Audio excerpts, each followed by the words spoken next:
네, 구독자 여러분 안녕하세요. 네, 안녕하세요. 안녕하세요. 반갑습니다. 네, 이번 6월 21일에 한국생산선 본부 주최로 대한상공회의소 국제회의장에서 HR 이슈 트렌드 포럼이 실시되었습니다. 네, 우리 예담의 대표님 데이빗이 주 강의자로 나오셨는데요. 그 과정에 대해서 저희가 한번 팔로우업 해보는 시간도 갖고 현장에서 이제 좋은 질문들을 많이 해주셨는데 네. 그 질문들을 다시 한번 되짚어보는 시간을 가지려고 해요. 데이빗, 혹시 이번 강의가 어떤 자리였는지 간략하게 먼저 이야기 부탁드리겠습니다. 네, 2023년도 인사 담당자를 위한 HR 이슈 트렌드 자리였고요. 요즘 사실은 HR 고민이 많죠. 네. 그래서 크게 노동 정책 방향도 살펴보고, 네. 그리고 최근에 이슈인 직무급 도입, 그리고 인사평가의 공정성 이슈, 그리고 저성과자 관리에 대한 이런 큰 주제들을 살펴보는 시간이었습니다. 네, 저도 그 현장에 같이 다녀왔는데요. 정말 많은 사람들이 계시더라고요. 네, 각 주제들에 대해서 살펴보도록 하겠는데요. 우선 첫 번째로 직무급 이슈 먼저 살펴볼 건데 직무급 이슈 간략하게 요약해 주실 수 있으신가요? 네, 직무급에 대해서 좀 말씀드리면요. 네. 최근에 이제 동일가치노동 동일임금이라는 법안이 국민의힘에 의해서 2023년 5월 31일자로 발의가 됐어요. 네. 그래서 굉장히 좀 사회적으로 큰 주목을 또 받고 있고요. 네. 사실은 미국 같은 경우도 이제 1963년도에 이퀄 페이 액트와 네. 그다음 1964년도에 타이틀 7에 의해서 네. 이제 동일가치노동 동일임금이 법제화됐고 네. 그리고 20년간 직무급이 시행이 됐거든요. 네, 그래서 맞습니다. 우리나라도 사실은 비슷한 흐름으로 가고 있다 이런 생각이 들고요. 네. 물론 미국은 이제 인종차별 이슈가 주된 이슈였고 우리나라는 이제 노동시장 이중구조 이중구조. 네. 그 문제를 해결하고자 하는 그런 측면이 있습니다. 네. 그리고 이제 직무급은 사실은 크게 두 가지로 저희가 나눠볼 수 있어요. 네, 그래서 어떤 것일까요? 이제 직무 평가를 통해서 직무 등급을 만들고 네. 순수하게 이제 직무급을 도입하는 거죠. 네. 예, 그런 방식이 있고 두 번째 방식은 우리나라는 아직 승진에 대한 니즈가 커요. 네. 그래서 역할 레벨을 그대로 유지한 상태에서 이제 팀장과 본부장 같은 경우는 이제 별도의 직무급을 지급한다. 뭐 이런 방식이 있습니다. 그래서 이 두 가지 방식을 소개해 드렸고 네. 실제 사례로 이제 일본계 기업의 이런 직무평가 사례들 그리고 공공기관의 직무평가 사례 그리고 최근 팀장들을 직무평가했던 네. 중견기업의 사례 이런 것들을 소개해 드렸는데 네. 많이들 관심을 보여주셨고 네. 결론은 이거였죠. 이제 직무급은 선택이 아니라 필수다. 필수다. 예, 언제 하는 것이 이제 문제다. 네, 이렇게 네. 좀 말씀을 드렸던 것 같아요. 네. 법 개정 움직임까지 있기 때문에 이제 정말 필수가 된 것 같은데요. 그 현장에서 많은 질문들을 해주셨어요. 우선 근로기준법 개정안을 보면 직무평가 요소를 정함에 있어 근로자 대표의 의견을 들어야 한다. 이렇게 나와 있는데 이 근로자 대표의 의견을 듣는다라는 표현이 어느 정도 수준에서 들어야 되는 건지가 좀 궁금합니다. 네, 그 질문이 상당히 주목을 많이 받았었죠, 사실은. 의견 청취가 과연 어느 수준이냐. 네. 근데 법률은 이제 그 해석을 잘 해야 되죠. 네. 의견을 듣는다는 것은 동의와는 다르다. 아, 동의는 아니다. 그렇죠. 네. 그래서 동의와 다른 의견 청취의 개념으로 보시면 되고, 네. 좀 실무적으로 말씀드리면 직무평가를 시행할 때 네. 근로자 대표와 함께 네. 시행을 하는 것이 가장 원만한 그런 방법이라고 생각이 되고요. 네. 그 과정에서 근로자 대표가 많은 걸 요구를 하겠죠. 네. 근데 그거를 이제 다 100% 수용하기는 어렵지 않겠습니까? 네, 맞습니다. 예, 그래서 거기서 네. 적절한 수준의 의견 청취가 이루어지면 큰 문제는 없다. 이렇게 볼 수 있겠습니다. 네. 말 그대로 이제 동의가 아니라 의견을 청취하는 정도다. 문구 그대로 그 말씀이시죠? 그렇죠. 네. 네. 그럼 두 번째 질문 바로 가볼 텐데요. 강의 중에 근로자들도 이 직무급을 환영할 것이다 네. 라고 이제 말씀을 해주셨는데 어떤 이유로 환영을 한다는 말씀이신지를 궁금해 하시더라고요. 네. 네. 현장에서 이제 대부분의 우리 인사 담당 분들은 직무급은 근로자가 반대할 텐데 이렇게 생각하고 있었어요. 네. 근데 제가 직무급을 환영할 수 있다라고 했더니 굉장히 의아한 반응을 보였는데 네. 그렇게 말씀드린 근거는 첫 번째 MZ세대의 특징을 한번 볼까요? 네. 그럼 내가 지금 일하는 가치를 인정받고 싶어 하잖아요. 맞습니다. 근데 지금 현재 우리나라의 연공성 구조는 처음에는 좀 덜 받다가 네. 나중에 많이 받는 구조예요. 맞습니다. 그러다 보니까 오히려 불공정성 이슈가 크잖아요. 네. 그래서 MZ세대 입장에서는 내가 지금 현재 직무가치 인정받는 것을 원할 것이고, 네. 자, 두 번째는 임금 주도권 이슈를 말씀드렸어요. 네. 직무급이 아니라면 어떻게 되죠? 회사에서 임금을 올려주는 것을 기다릴 수밖에 없죠. 맞습니다. 예, 근데 만약에 직무급이 되게 되면 직무별로 임금이 결정돼 있기 때문에 내가 어려운 일을 하게 되면 네. 당연히 그 임금을 받을 수 있는 권리가 생겨버려요. 네, 그래서 사실상 임금 주도권이 회사에서 근로자로 넘어가기 때문에 네. 오히려 근로자 입장에서는 사실상 반대할 필요가 없고 네. 사실은 이러한 큰 틀에서 미국과 유럽도 네. 직무급 도입이 이루어졌다 이렇게 볼 수 있어요. 네. 정말 이제 근로자분들이 이 직무급을 정말 충분히 환영할 수 있는 요소라고 생각이 듭니다. 네. 그러면 이제 두 번째 주제인 인사평가로 넘어갈 텐데요. 인사평가 참 어려운 영역인 것으로 알고 있는데 한번 간략하게 먼저 요약해 주실 수 있으신가요? 네. 자, 인사평가의 공정성 이슈가 최근에 가장 중요한 이슈죠. 네. 그래서 강의 때도 굉장히 많은 관심들을 보였는데요.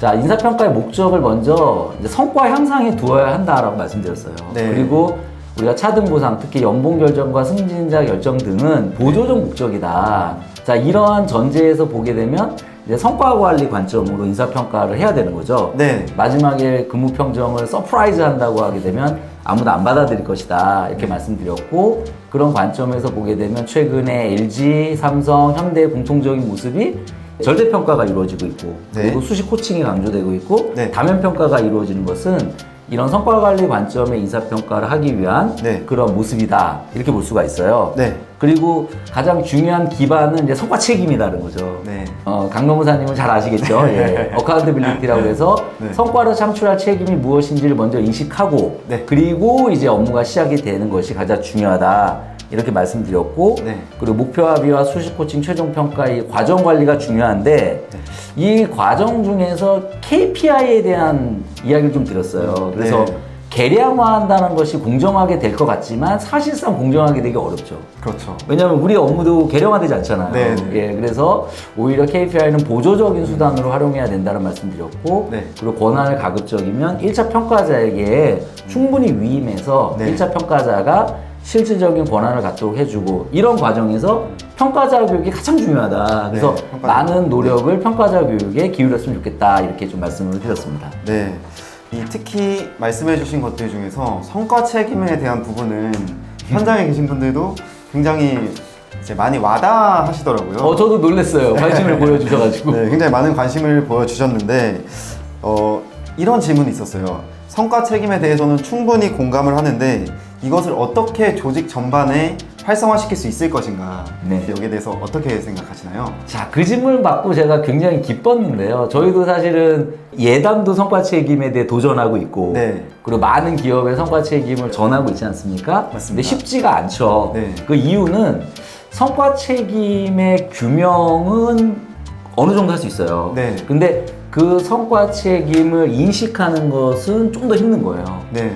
예를 들어서 내가 성과 책임을 글로 써내는 것까지는 해냈는데 네. 그걸 내가 받아들이는 것은 다른 문제잖아요. 네. 그래서 많은 기업들이 성과 책임을 글로 만드는 것에까지는 성공하지만 네. 인식시키는 것에 이제 실패한 거예요. 네. 그래서 이거는 철저하게 변화 관리 관점으로 가야 된다는 거죠. 네. 그래서 변화 관리는 장기 플랜이잖아요. 맞습니다. 그 최소한 1년 그리고 가급적이면 3년 정도의 변화 관리가 이루어져야 되는데 대부분의 기업들이 한 몇 개월 하다가 안 되니까 아예 안 되나 보다 하고 포기해버리는 거예요. 네. 그래서 그런 관점을 설명을 드렸고 이 과정에서 자율성이 굉장히 중요해요. 자율성. 예, 네. 그래서 그 성과 책임을 인식한 분에게는요, 네. 구체적으로 관리하고 통제를 하게 되면 오히려 성과 책임을 인식하기 어려워요. 네, 맞습니다. 또 내가 할 수 있는데 자꾸 네. 이렇게 해라 저렇게 해라 하게 되면 그것은 수동적으로 일할 수밖에 없잖아요. 그래서 자율성을 강조를 드렸던 네. 기억이 좀 있습니다. 이게 책임을 인식을 해도 그냥 권한이 없으면 할 수 있는 게 없는 거잖아요. 그렇죠. 네. 그런 의미로 받아들여도 될까요? 네. 네, 네. 이번에 우리 강노무사님 우리 COP 데이 때 네. 제가 너무나 놀랐잖아요. 그 멋진 산출물을 보여줬는데 네.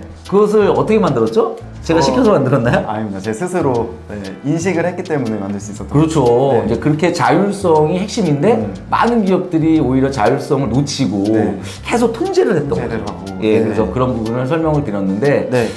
질문하신 분이 좀 잘 이해해 주신 것 같아요. 네, 맞습니다. 그 현장에서도 어떤 분은 우리 회사는 성과 책임을 시도를 했다. 근데 실패했다. 라고 표현을 하시더라고요. 맞아요. 그래서 왜 실패를 했는지 보니까 이 권한에 대한 위임이 어려워서 실패를 했다 이렇게 말씀하시더라고요. 그러면 이 권한을 어떻게 위임할 수 있을까 하는 것이 그분의 질문이었는데 혹시 어떻게 생각을 하시나요? 예, 권한이 너무 중요하고요. 네. 인사조직론 관점에서 볼 때는 권한위임은 조직 설계 단계에서 이루어져야 돼요. 처음에 이제 설계를 그렇죠. 할 때 이루어지는 조직을 설계할 때 네. 과연 권한을 어떻게 배분할 거냐 문제죠. 네. 그런데 조직 설계 관점이 매우 어렵기 때문에 권한 위임 자체도 실질적으로 어려워요. 네. 그렇기 때문에 실무적으로 보면 저는 인사평가권을 1차 평가자에게 위임하는 것이 굉장히 중요하다. 네. 1차 평가권이 위임되게 되면 실질적인 권한이 이동하거든요. 네. 그래서 과거에는 1차 평가자 60점, 2차 평가자 40점 이렇게 했잖아요. 근데 네. 그런 방식이 아니라 1차 리더가 같이 일한 리더잖아요. 네. 그럼 그 리더의 의견이 가장 중요한 거죠. 맞습니다. 그래서 그 리더의 의견을 최대한 존중해주는 이런 평가 제도가 이루어진다라면 네. 실질적인 권한이 위임된다. 이렇게 해서 좀 설명을 드렸죠. 네, 맞습니다. 이 권한을 위임하는 데 있어서 평가권이 정말 중요한 요소다. 네. 라고 말씀하신 것 같습니다. 네, 그럼 다음으로 넘어가서 저성과자 프로그램에 대한 주제였어요. 네. 네, 저성과자 프로그램에 대해서 간략하게 정리 한번 부탁드립니다. 네. 사실은 저희가 기업에 상담을 가보면 빠지지 않는 주제가 저성과자 어떻게 합니까? 이렇게 말씀하세요. 그래서 네. 기업의 고민은 굉장히 깊어지고 있는 것 같은데요. 참고로 말씀드리면 우리나라의 그 저성과자 프로그램인 PIP 프로그램, 네. 퍼포먼스 임프루먼트 프로그램이라고 하는데 네.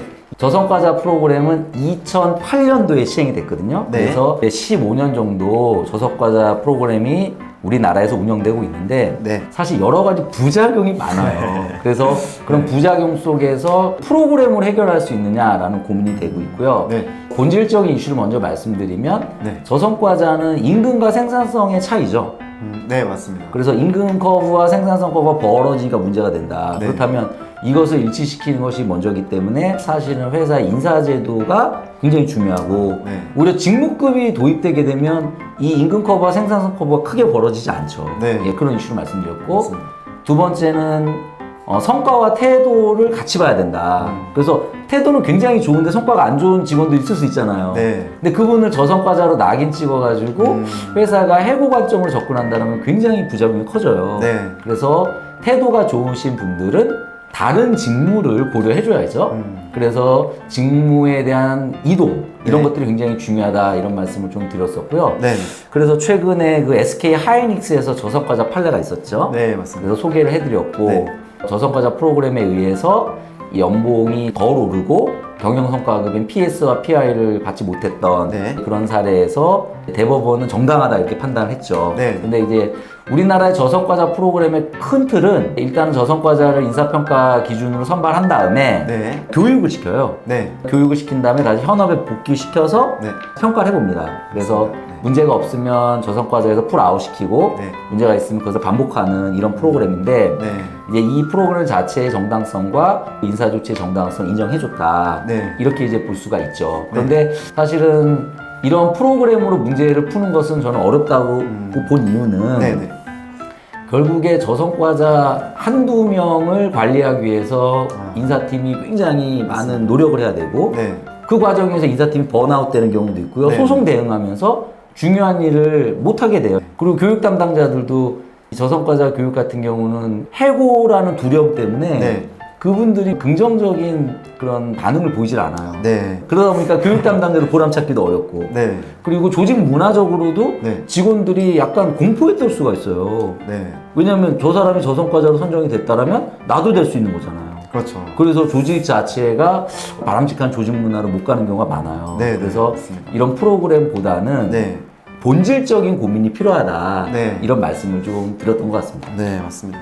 실제로도 이 저성과자 프로그램을 이제 해고의 정당성을 갖추기 위한 프로그램으로 인식을 하기도 하더라고요. 네, 좀 안타까워요. 네, 그래서 이거와 관련해서 이어져서 질문이 나오는 것 같아요. 네. 저성과자 프로그램을 도입했을 때 몇 년 정도 운영해야 해고까지 나아갈 수 있냐 이런 질문을 주셨습니다. 네, 그 질문 받고 제가 그때 굉장히 좀 당황했는데 네. 몇 년이다 이렇게 확정적으로 말할 수는 없겠죠. 네. 그래서 이제 법원은 충분한 역량 향상의 기회를 부여했는지를 보는 거예요. 네. 근데 예를 들어서 뭐 한두 달 프로그램 운영하고 인사 조치한다면 그거는 인정되지 않겠죠. 네, 맞습니다. 그래서 법원이 최소 2년 이상을 요구하는 것 같아요. 그런데 2년 이상. 그것은 정해진 바는 없어요, 사실은. 근데 판례를 보니까 네. 그 정도로 지금 나오고 있고 네. 그 이상이 되는 것이 법적 안정성을 높일 수 있다라는 생각이 들고 네. 더 중요한 것은 본질적인 제도의 목적이죠. 네. 만약에 해고를 하기 위해서 제도를 설계해 놓고 네. 장기간 운영을 한다고 해서 저는 이것이 인정될 수 있지는 않을 것 같아요. 맞습니다. 그래서 네. 제도의 목적이 더 중요하다 이런 말씀을 좀 드리고 싶습니다. 네. 그리고 다음 질문은 제 개인적인 질문인데 강의 중에 저성과자는 개인의 문제가 아니다라고 말씀해 주셨잖아요. 네. 그렇다면 이 저성과 문제를 해소하기 위해서 또 어떤 해결책이 있을지가 좀 궁금합니다. 네, 그것이 사실은 그 강의의 그 주제 결론이었는데 네. 저성과자 문제는 조직, 회사와 그 다음에 부서, 팀 네. 그리고 개인의 공동의 책임이라 저는 이렇게 생각이 돼요. 왜냐하면 네. 일단은 회사가 가치관 경영을 통해서 인재상을 명확히 해야 되잖아요. 네. 근데 대충 사람 뽑아놓고 안 맞네? 뭐 이런 경우가 좀 사실 많아요. 맞습니다. 그래서 채용 단계부터 굉장히 중요하고 인사 제도 자체가 말씀드린 대로 임금 커브와 생산성 커브가 일치되도록 네. 직무 성과급이 합리적으로 설계돼야 돼요. 직무급이 여기서도 나오네요. 그렇죠. 네. 연공성을 가지고 매년 임금을 올려주다 보니까 아니 벌써 연봉이 1억이야? 근데 이런 일을 하고 있어? 뭐 이렇게 얘기하는 건 좀 곤란하지 않을까요? 맞습니다. 그리고 두 번째는 네. 팀의 역할인데 네. 팀 리더는 성과 관리자잖아요. 성과 관리자는 제가 그날도 같이 걸어간다 이런 표현을 했어요. 네. 같이 걸어가 놓고 나중에 왜 여기에 왔어요? 라고 말하면 그 말이 안 되잖아요. 맞습니다. 가는 길이 잘못됐으면 이쪽으로 좀 와야 되지 않냐. 네. 이렇게 코칭해 줘야 된다. 네. 그래서 성과 관리가 굉장히 중요하고 거기서 이제 성과 책임 인식이 들어가겠죠. 네. 그리고 마지막 개인이 만약에 좀 부족하다라면 일의 목적을 찾도록 조직이 계속 도와주는 것이 네. 같이 움직여야 된다. 그래서 조직, 팀, 개인의 공동 책임이니까 같이 노력해야 된다. 이런 네. 말씀을 좀 드리고 싶습니다. 맞습니다. 그 처음부터 저성과자인 사람은 없다고 생각합니다. 그리고 네. 그런 말씀 드리고 싶어요. 저성과자가 되고 싶은 사람이 있을까? 맞습니다. 예. 그런 사람은 제가 없다고 생각을 하고 그렇기 때문에 개인 차원의 문제가 아니라 팀 단위, 조직 단위로 이런 저성과자 개선이 이루어져야 된다라고 말씀해 주신 것 같습니다. 네. 지금까지 저희가 HR 이슈 트렌드 강의 주제에 대해서 한번 팔로우업 해봤는데요. 네. 정말 긴 시간 동안 깊이 있게 인사 트렌드에 대해서 알아볼 수 있었던 의미 있는 자리였던 것 같습니다. 네, 강의도 너무 유익했고요. 그 네. 생산성 본부에서도 정말 준비를 많이 해주신 것 같아요. 네트워킹도 시켜주시고 많은 강의를 준비해 주셨는데 이런 자리가 자주 있었으면 좋겠습니다. 네. 강의를 해주시면서 좀 느낀 점이 있으시면 한마디만 부탁드리겠습니다. 네. 저도 그날 너무나 기쁜 시간이었어요. 네. 생산성 본부에서 좋은 강의 기회를 저한테 주셨고 오전에 한 3시간, 오후에 한 3시간에서 네. 거의 6시간 정도 예담의 고민들 그리고 방법론들을 많은 인사 담당분께 설명할 수 있었고요. 네. 그리고 많은 질문도 나왔고 네, 네. 그래서 이것이 많은 기업에게 전달될 수 있는 기회여서 기뻤고요. 네. 그리고 두 번째는 이런 복잡한 HR 환경 속에서 인사 담당자들이 힘들어하지만 네. 오히려 이것을 기회로 삼았으면 좋겠다라는 생각이 들었어요. 네. 그래서 어떻게 보면 위기는 기회라는 말이 참 의미가 있잖아요. 맞습니다. 인사의 위기라고 하지만 네. 결국에 우리가 해야 될 게 굉장히 많으니까 네. 한번 직무급이라든지 인사평가의 공정성, 저성과자에 대한 개선 네. 이런 것들 한번 도전해 보실 수 있는 기회이기 때문에 참 의미 있는 시간이었던 것 같습니다. 네, 감사합니다. 지금까지 이제 HR 이슈 트렌드 팔로우업 시간이었습니다. 재밌게 보셨다면 좋아요와 구독, 그리고 댓글까지 부탁드리겠습니다. 그러면 다음 영상으로 찾아뵙겠습니다. 감사합니다. 감사합니다.